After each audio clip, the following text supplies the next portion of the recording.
desperately confused. No, we are not confused. Desperate to get home. All I can offer to do for you is transfer your flight. I have to make this one, please. I'm sorry. And just plain desperate.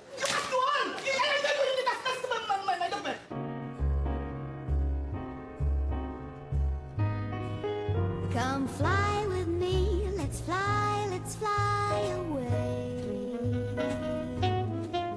If you can use some exotic booze, there's a bar in far Bombay. Come fly with me, let's fly away.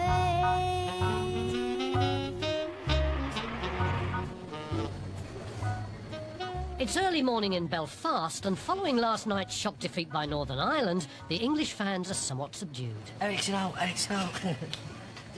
But for EasyJet's Bob Walsh, one English fan's name has caught his eye. Today on our Luton flight, Ian Wright is flying out with us, and he used to be a footballer for Arsenal, and just started interested in getting his autograph because my dad was a big fan. As Ian and fellow commentator John Motson check in, it's obvious Ian's not in a good mood. It's one of the worst nights of my life in the footballing terms. Easily. Very disappointing. It's a nightmare for us because, like, we've got we've got Austria and Poland, and we can't beat Ireland at the moment. How do you think I feel? I feel sick. It's not looking good for Bob. Luton Airport, and the morning rush is on.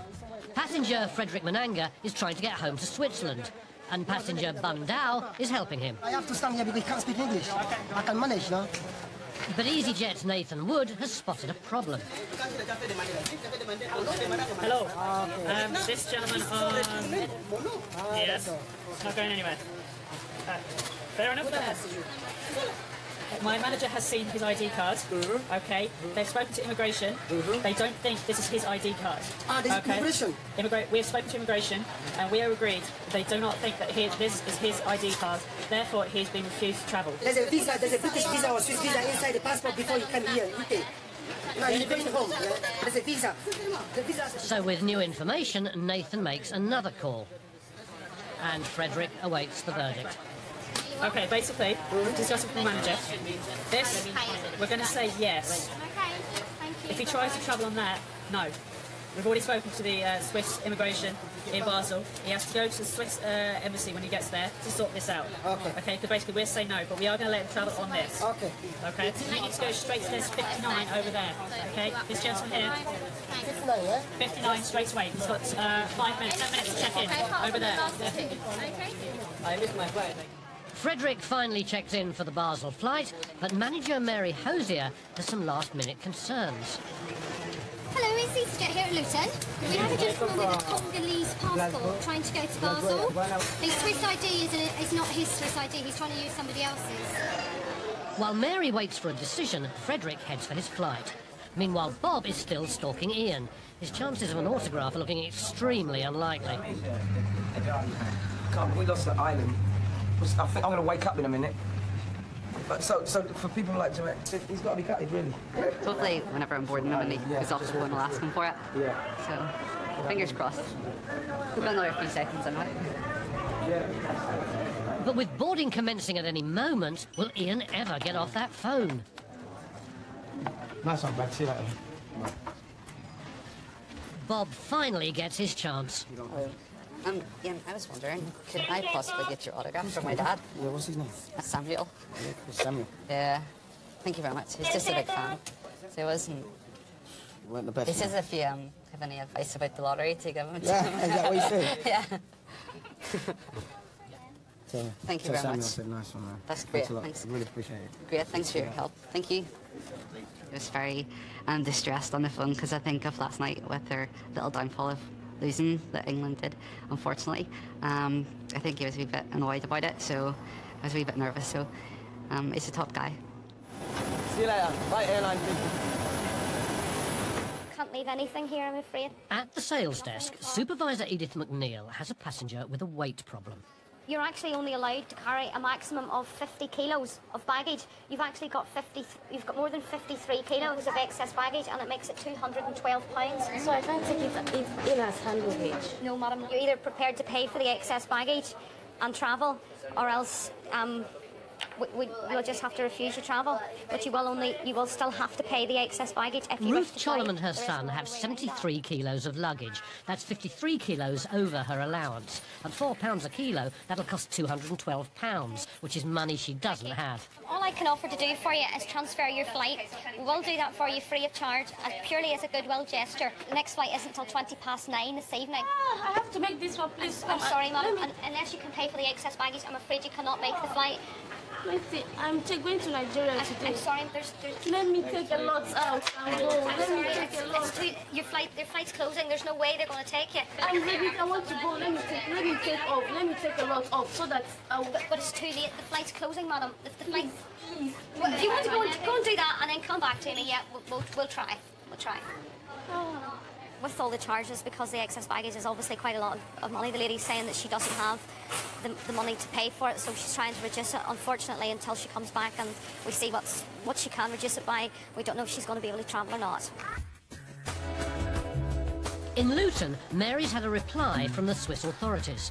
The gentleman was checked in because we thought he'd be okay to travel on his UK visa to go to Basel. I've contacted Basel Direct and they have said no, they won't accept him unless he has a Swiss visa or a proper Swiss ID. Unfortunately, his Swiss ID we're not too sure about. Immigration have checked it and they have said no, they don't think it's the same person, even though they haven't actually physically seen him.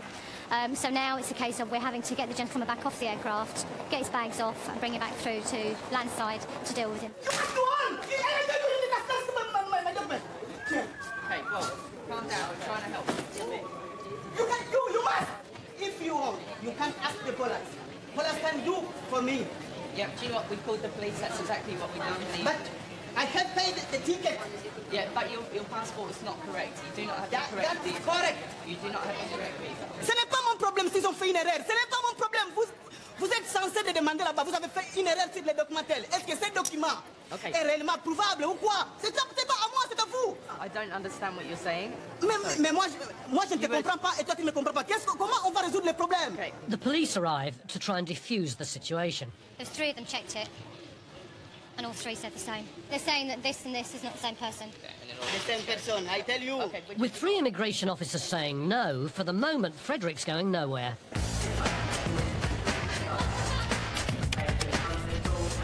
In Belfast, Ruth's got 3 minutes to lighten her load and make her flight. Let me just throw away everything. I have to go with this flight.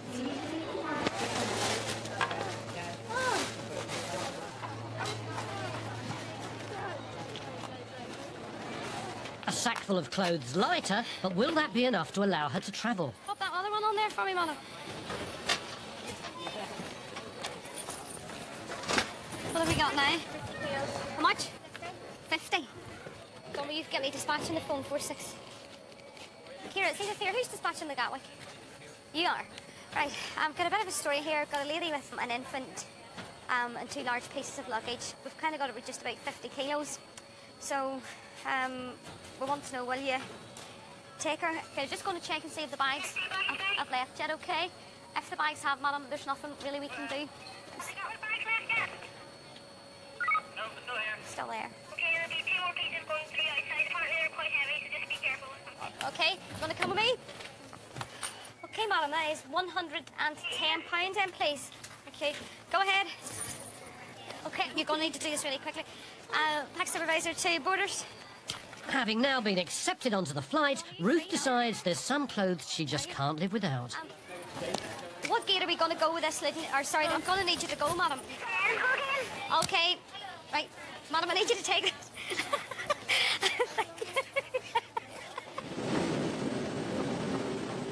Miss Chollam is now on the flight with the baby and she's gone. However, we did have to offload 20 kilos of luggage from her, which is the total baggage allowance for one passenger. So to give you an idea of how much baggage she was carrying. But she is now on the flight and that's it.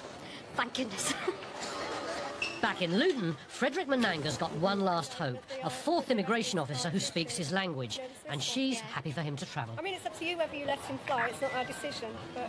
No. I mean, we're quite happy with what it is. Okay. However, with a conflict of opinions as to whether Frederick should travel, Mary consults her bosses to make the final decision. Because the situation that 3 officers said no, and the one that said yes, they have gone with the 3 that said no, and have said the gentleman can't travel with us.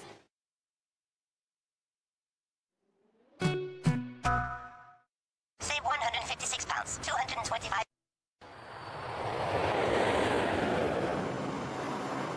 35,000 feet in the air, and legendary weatherman Ian McCaskill and wife Pat are heading off on a holiday. But it's not all pleasure.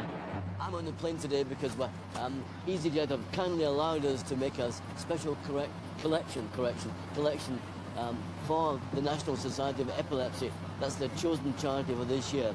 And so we're going around. This is a charity that's very close to me.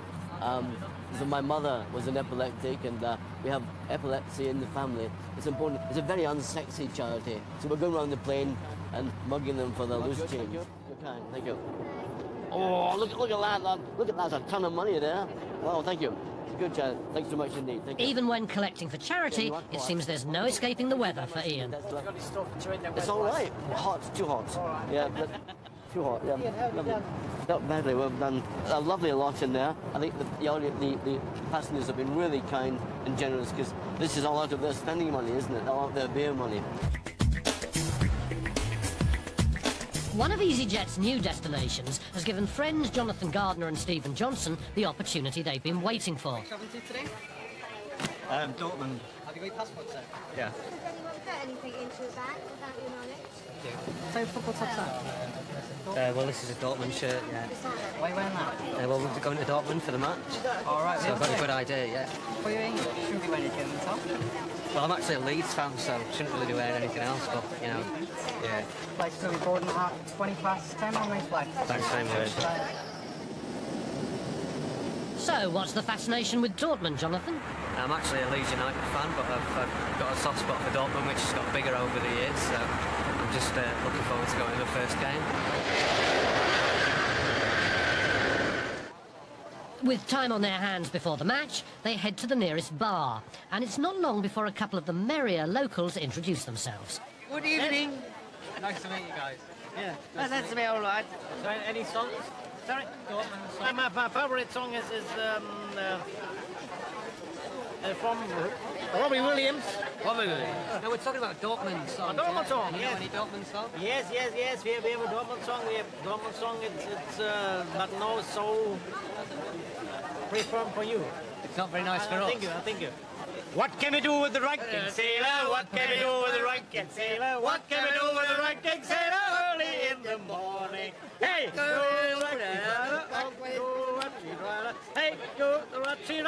early in the morning. I'll be listening out for that one at the match. We stay the whole time in this line, and he said we come back at this time. Back in Luton, Timon Lucian and Alexandra Wozniak have missed their flight. Manager Leo Jones thinks he knows why. If you arrive at that time, when it shuts, it's too late. Yeah, they're shut at this time. Yeah, that's why you missed it. When it shuts, it we're shuts. at right time. We were before this time there. Yes. They would have checked you in. We don't just turn people away. It's clear from this that you've obviously become slightly confused. Clear. No, we don't know. We are not confused. He said, you must have thought it was a little bit strange how someone was asking you to come and check in for a flight. His words were, you are too early. His words were, you are too early. Because you were much he too said, listen, you were much... Listen, he said, you are too early, come back at 19:10, 7:10, you are too early. Much too early. So he said, come back at this time, and you've misread that as your departure time. I can't do anything for his mistakes. When I come in time and he said, come back, you are too early. I know, you said this lots of times before. He said you are too early. Nope. We have to check in at this time. We have to check in at this time. Correct. This time. You said it then. It's not our fault. I say we want to fly. We have to check in at this time, not at this time. Okay. Tomorrow morning or nothing. That's the only option. Tomorrow, yeah, we'll take a hotel. We take a flight, and the hotel must pay by EasyJet. No. Yes. It's not going to happen. You can stand here all you want till the flight goes tomorrow morning. You're not going to be getting a hotel. What we'd do, we'd just charge you £25 rather than a whole new seat, and you can go for the mistake of your stuff? No. We want to fly, and you have to pay. I can see maybe you may become confused. No, we are not confused. Don't tell me. You must have thought it was a little strange how we asked you to come back. He said, come back, you are too early. And you said, we are too late. You're not being very truthful now. We can't... Porkies. Was ist das? Nicht die Wahrheit und Schweine? You're not being truthful because... He said we have to come back at this time and check in. We have to check in. And I say, no, we have to fly at this time. We stay here. The whole time we stay here. It's You've been 30 here for minutes. 30 minutes. 30 minutes? Yeah. And we were before at this counter. Anyway, tomorrow morning, final offer. Anyway, you have to pay. We were in right time. Wow, stratocumulus. Actual cirrus there. More stratocumulus. Ian's wife, Pat, is not amused, but she's learned to live with it. When we arrive in a hotel, the first thing Ian does is switch the television on and wait for the weather forecast. I should be getting the local weather forecast. He sits on the end of the bed just like in the advert. Yeah, wow, look at that. This guy's good. This guy's good. Yeah. It's terrible. He always wears the same things, a jacket or a suit, whether it's raining, whether it's hot. He never has the right clothes on. And when we go to weddings, we always hope it's going to be nice weather because he gets blamed if it's bad weather. And he also gets congratulated if it's good weather. And for Ian, old habits die hard. Ladies and gentlemen, thank you for your kindness. Thank you for your generosity. The forecast for Turin is dry, a little bit of cloud, light winds, and temperatures. It was 17 this morning, but it's nearer 30 now, and it will be over 30 Celsius this afternoon. So enjoy the fine summer Italian weather and have a lovely holiday.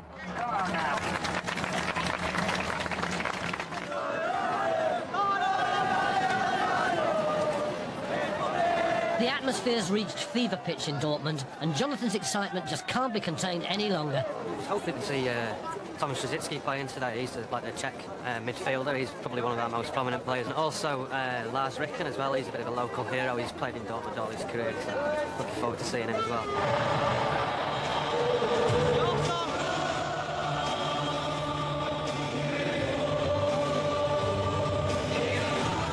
It's not like Hull City, is it?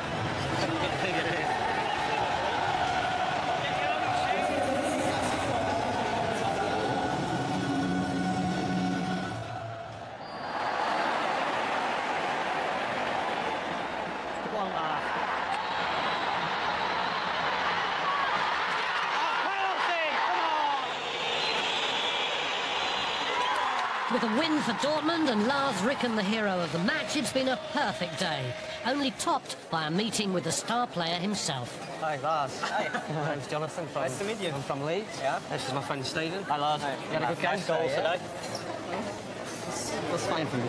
It was brilliant for you, yeah? Yeah. You bring me next. Oh, yeah, well, I'll come back then. I'll come back for the next game. Yeah. Back in Luton, an ear-bashed Leo has finally had enough. So we're going to have to finish now because the shuts in very little time. Did you want to go tomorrow morning? Not much choice. So we're going to get those seats for you. Then at least we know that you're going. They laugh over us. They make bad words about us. Like Porky, he says Porky. No. Well, he's saying here. He said Porky. Leo Jones. He said Porky. Maybe he did genuinely miss his flight, but then tried to put the blame back onto us. So I thought if I smiled and tried to bring him round, and I said, hey, have you been selling us little porkies? And I think he may have said what I was calling them porky. I wasn't, of course, but then if I tried to explain it, I might have dug a bigger hole for myself, and I might still not be standing here now. I'm angry. I'm angry about EasyJet. It's a bad service. They are cheap, but the service is bad. If you want something from them, they don't help you. And he's just become very, very demanding, and he's given me a little bit of a headache, actually, I have to say, which I don't think is very fair. I've just felt like banging my head against the desk after a while, saying the same thing, going round and round and round in circles. And he just wasn't listening to anything I was saying. I didn't see them skipping out the doors, no, but they've gone home, thank goodness. I think they definitely got it off their chest. Ian managed to collect a grand total of £150 for charity. Frederick Mananga travelled the next day with an airline who didn't question his documents. And Bob's dad was really pleased with the autograph.